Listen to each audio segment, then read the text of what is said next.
Okay, told you before, some other big highfalutin TV networks, they got their whole weeks based on a certain animal, right? You got Shark Week. Well, listen, today on the program, it's turned out to be it's Tick Day. Tick season is back. This affects you. This affects your pets. First things first, let's talk about the humans. There are a dozen species of ticks in Quebec. Since ticks can be transported by birds, they're found in almost all regions of Quebec. However, not all ticks carry harmful bacteria. Here to tell us more about how to avoid ticks this summer is Dr. Janet Sperling, president of CanLyme. Dr. Sperling, welcome to the show. Thank you very much. All right, let's talk first CanLyme, right? So that is the Canadian Lyme Disease Foundation. Yeah, that's right. We've been set up since about 2003 originally, and it's interesting that we see a lot more ticks and a lot more problems with Lyme disease.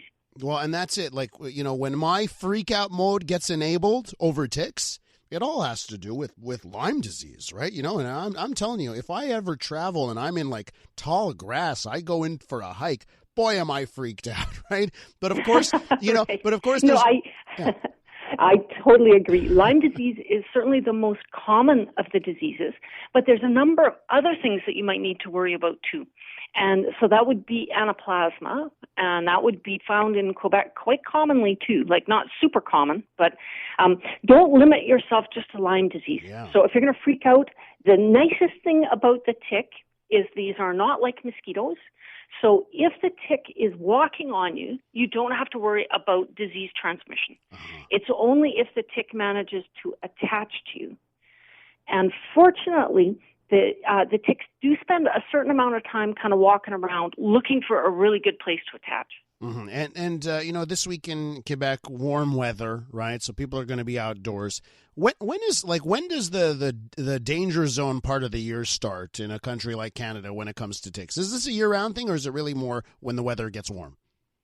Well, mostly when the weather gets warm. Now, you can pick up ticks, even surprisingly, in January in the mountains.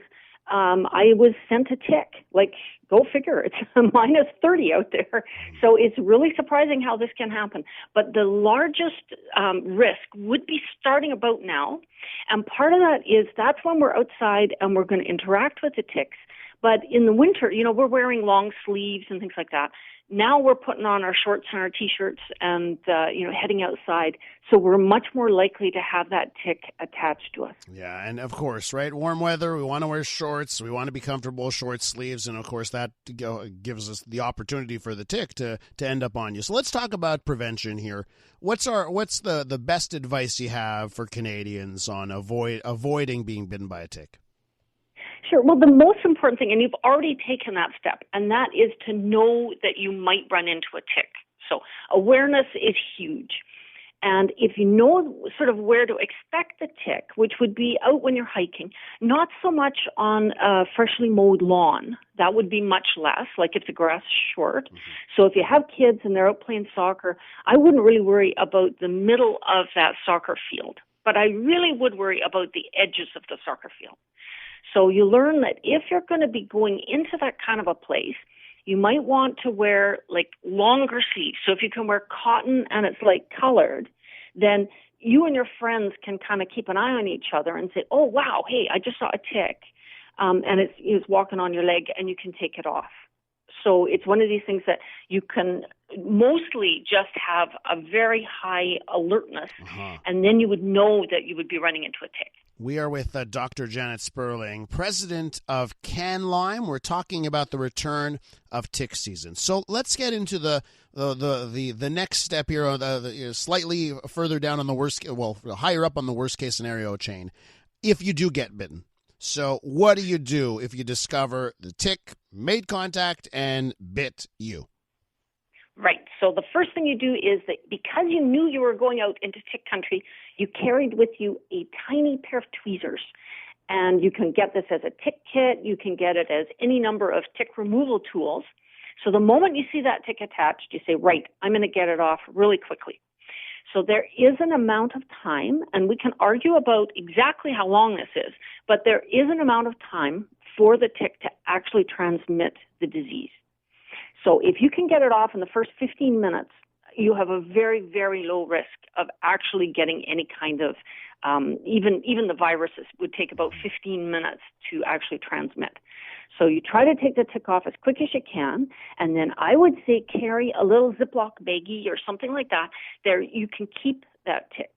And it's important that you keep that tick and then write down the date and where you picked it up, so that if you do get sick later, you can say, oh, this is the tick that bit me.